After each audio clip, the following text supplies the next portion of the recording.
The following podcast is intended for a mature audience. Listener discretion is advised.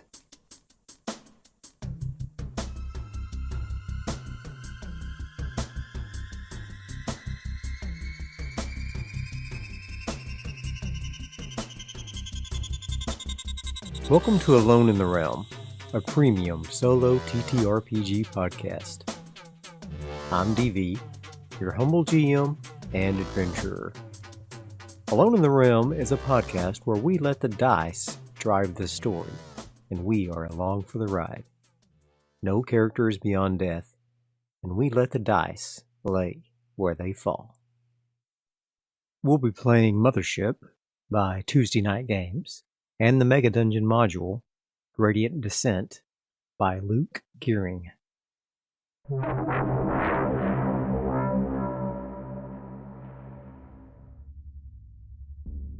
Gradient Descent, Episode 9. Here's a quick reminder of our characters. Denzel McNelly, EM. Hit points, 11 out of 11. Stress, 7. Bins, 17. Therese Montz, she, her. Hit points, 16 out of 17. Stress, 6. Bins, 13. Ollie Kenworth, 17 out of 17 hit points. Stress, 11. Bins, 10. Ada, Automated Droid Assistant, they, them. Hit points, 3 out of 14. 1 out of 3 wounds. Stress, 6. Bins, 22. Last episode, the crew ran into the other divers on floor 6, and they helped them hide from the searching security forces. While waiting in the garbage disposal room, the other divers located an invaluable artifact. They decided to try to leave through an air duct in the tool depot, only Therese triggered the hunter's web. At the same time, the security droids found out their location as well. They, however, fled the scene when the hunter arrived. When we ended last session, the hunter had broken through the door to the tool depot, and the crew was ready to begin the fight. Our chaos factor is 7, and we'll now test the expected scene with Mythic. I got a D10, and I rolled an 8 versus 7, the expected scene. So the combat will go on as anticipated. Monarch stress is currently 4, and here's a reminder of the hunter's stats. His combat stat is 65. His instinct is 65 as well. He has 4 wounds, and each wound has 40 hit points. His scythe-like legs do 40-10 damage, and with each attack that is successful, it initiates a fear save. And he can also do a steel web for 1d10 damage, and the target must make a body save or be knocked down. The hunter's bladed legs sliced through the door, and it fell in shredded ribbons to the ground. It stooped low to try to squeeze through the opening. Denzel wasted no time and fired Lillian's EMP rifle at the spider-like android. With the firing of an EMP, we'll increase Monarch stress by 1. It's now up to 5. And we will make a panic check for Monarch. That's a D20. And we got a 3 versus a 5. That's a fail. For the next 1d5 rounds, go ahead and roll that. That's 5. Encounters will all be hostile. Ooh.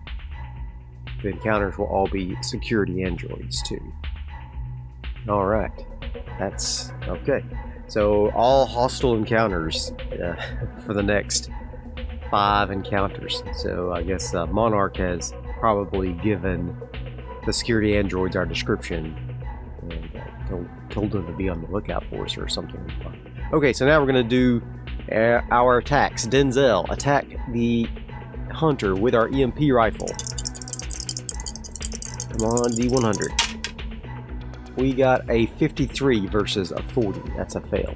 +1 stress for Denzel. That's now at 8 stress. Ollie, attack with the pulse rifle.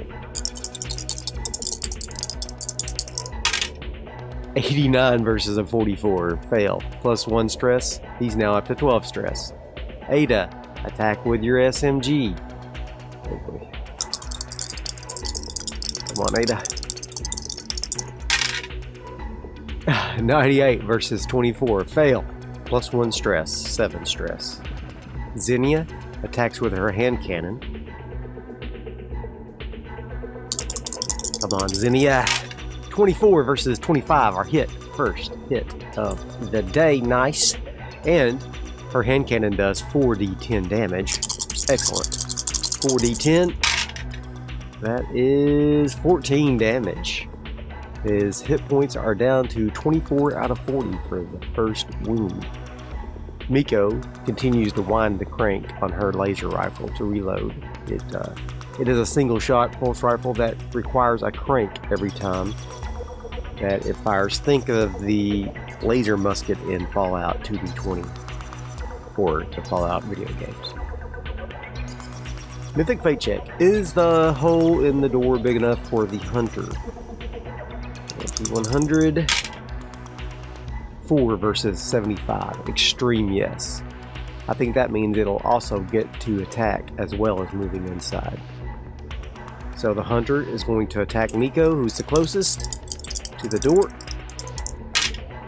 He rolled an 82 versus a 65. That's a miss.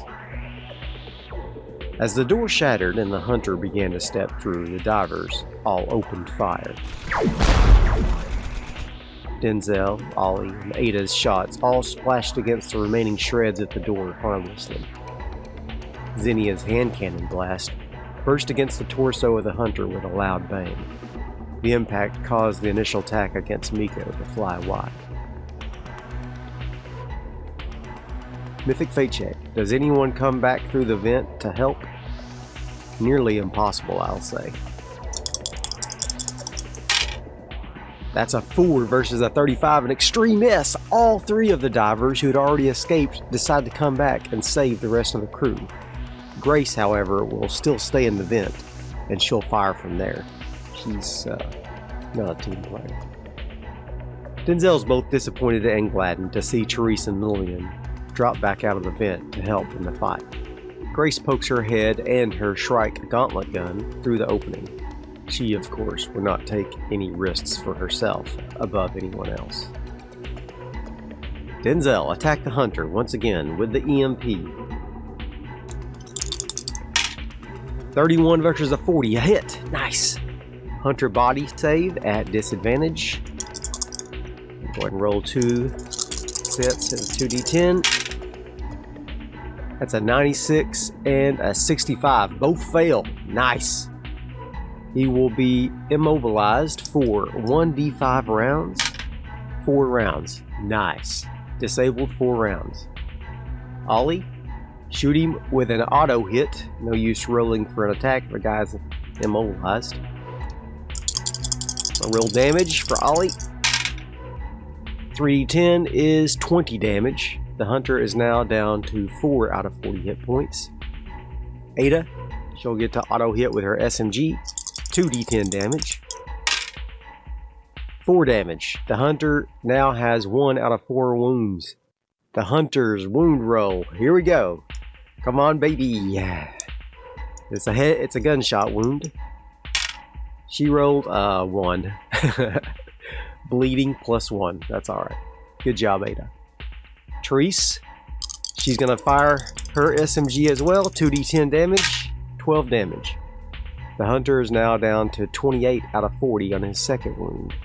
Xenia, she's going to fire her autocannon. Oh boy, this is going to be a big one. 40-10 damage.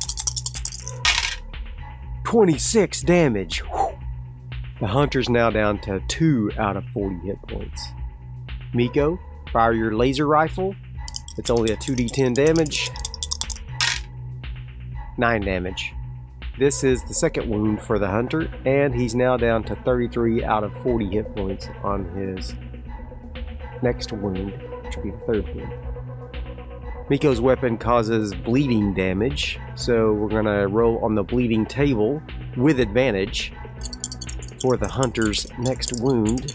Let's roll for advantage. Ooh, bad for the hunter, good for us. He rolled a 9 and a 2. We take the 9 because that's the most severe wound. His throat slit or his heart is pierced. Death save.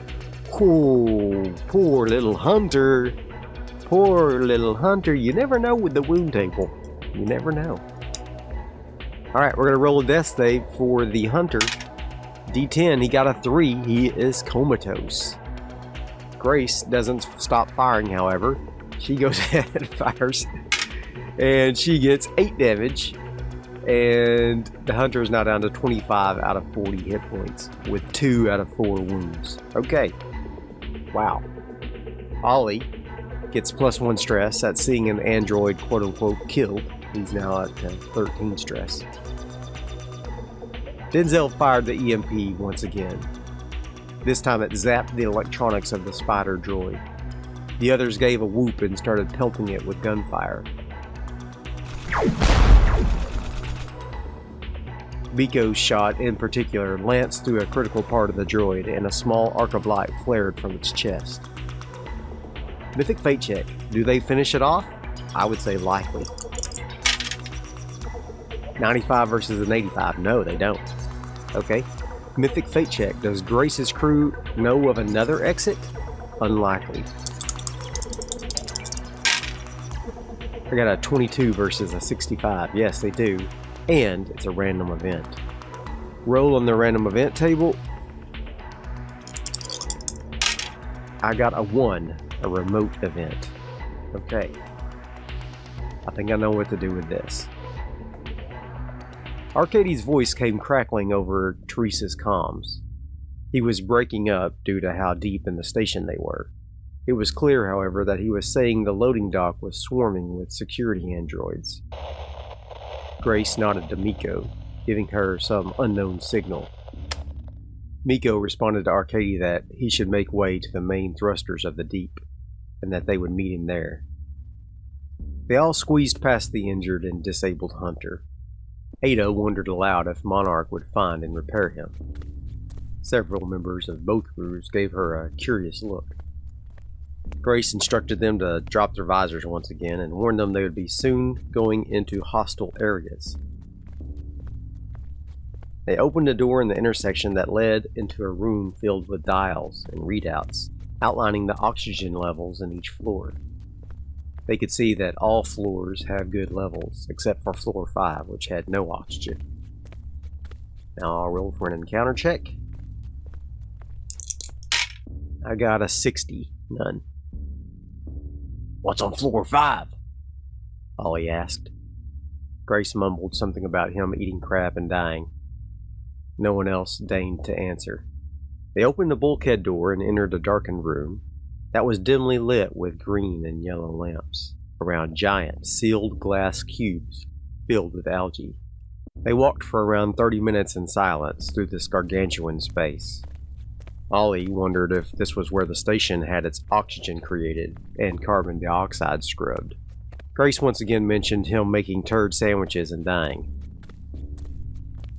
As they walked, automated arms extended across the surface of the algae within the cubes and sprayed it with water. It was ominously peaceful in here.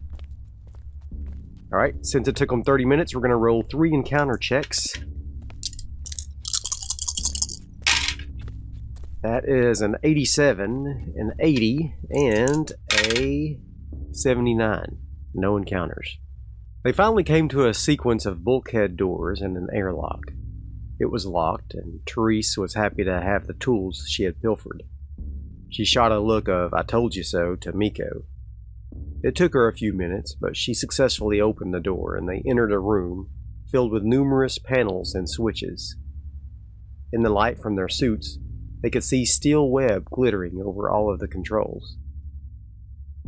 It gave all of them a shiver, except for Grace. Now I'll roll for another encounter. I got a 33, no!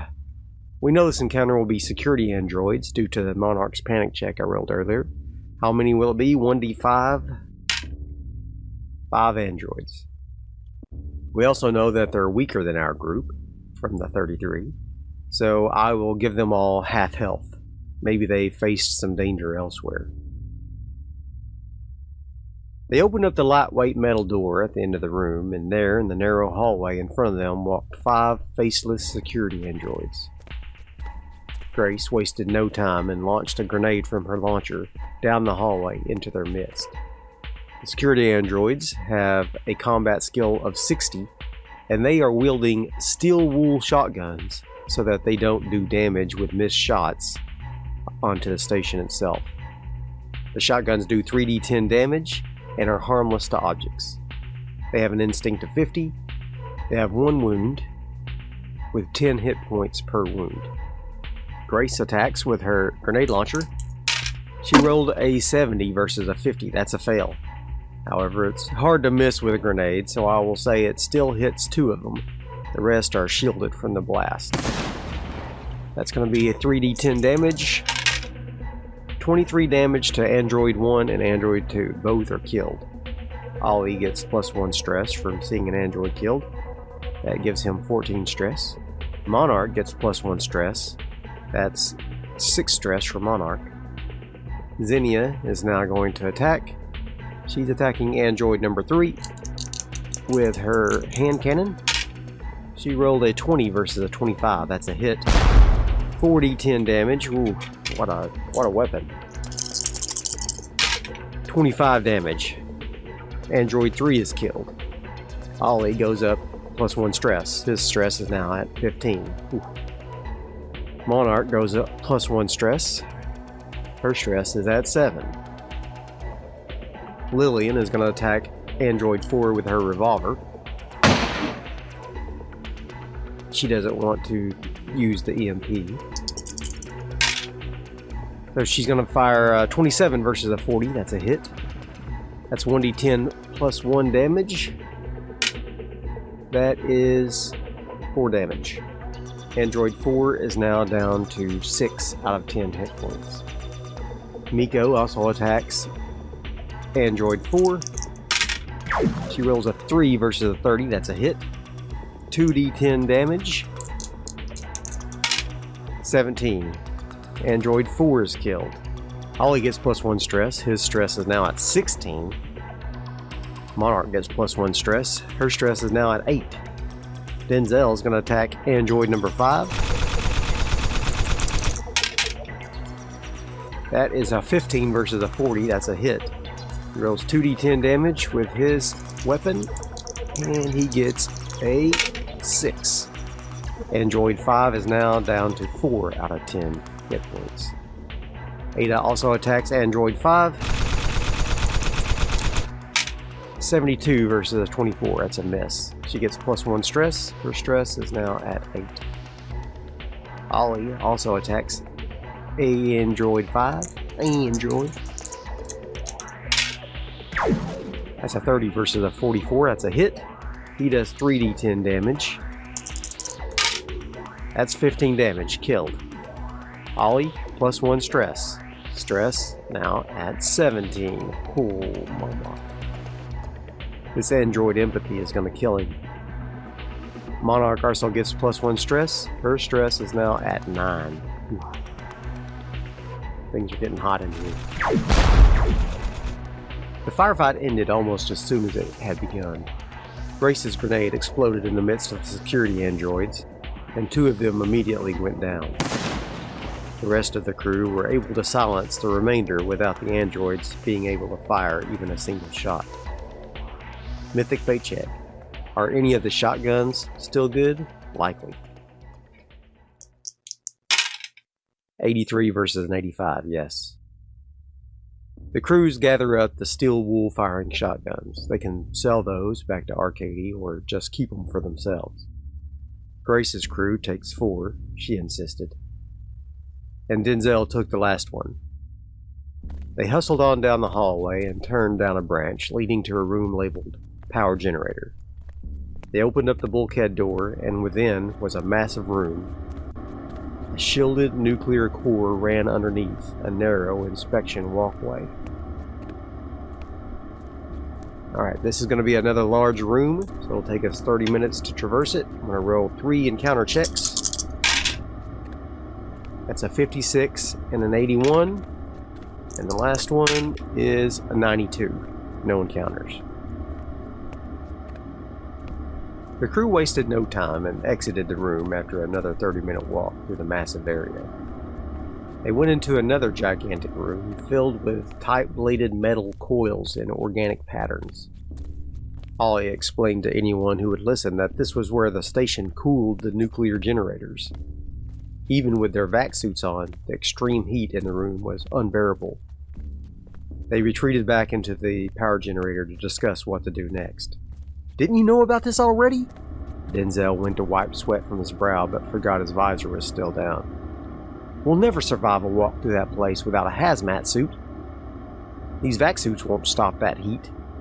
"How dare you question me, you feces juggling ass butt? I knew about the exit, but not what was in between us and it.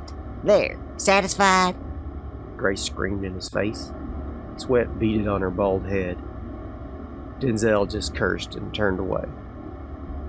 "What now, then?" he pressed. They discussed among themselves the best course of action. Ultimately, they had no choice but to turn back. Over an hour had passed since their conflict with the Hunter, and Monarch didn't seem to have reacted further after their hallway battle. They decided to try to reach Arcady on the comms again. Mythic fate check. Can Arcady be reached on the comms from here? Very unlikely. 28 versus 50. Yes, he can. The connection was very poor, and Arcadia was none too pleased at having been made to wait for them once again. They asked if he could fly back past the loading dock to see if there was still android activity there. He agreed reluctantly, and a few minutes later he came back over the comms. Mythic fate check. Are the security androids gone from the docks? 47 versus 75, yes. Arcady reported that the docks were clear of any activity, but he reminded them that the interior of the station might still be on alert. He'd already been waiting for several hours now and was ready to return to the bell. They were deep within the station, and it would take over an hour just to get back to the loading docks from here. Mythic fate check. Will Arcady remain for one more hour? Nearly impossible. 51 versus 35, no. Arcady informed them they were on their own, and to only call once again if they were in position to be picked up. Grace cursed when Miko delivered the news. She rounded on Denzel. "You little good-for-nothing, crap-eating, pig-kissing dirt trap. We got this priceless artifact, and we're stuck here because of you." She poked her finger hard into his chest. Denzel held his temper and said nothing in return. "You folks are on your own. Don't follow us." And she stormed off down the catwalk over the generator. Denzel waited until they were several minutes ahead, then he motioned for his crew to follow along. "We have no choice but to follow you, idiot," he said to Grace, though she was far beyond earshot. End of scene. Chaos factor is +1 up to 8 now. Things have definitely escalated, and the characters are in a very tough spot. Monarch's stress is at 9. Well, great. We're trapped down here. We have to backtrack all the way back to the loading docks. We will undoubtedly run into more encounters on the way. I'm sure we'll have further encounters with Grace and her crew. They are all NPCs from the excellent Hundreds supplement, linked above. We've been in the deep for 4 hours this trip. We can go for another 8 hours before we start to suffer from exhaustion. If we have to sleep here, well, that means more bins, and that won't be good. I'll see you next time. Bye. If you want to help support the show, consider leaving a like and a comment, as that really helps the algorithm. Consider sharing the link on your favorite social media.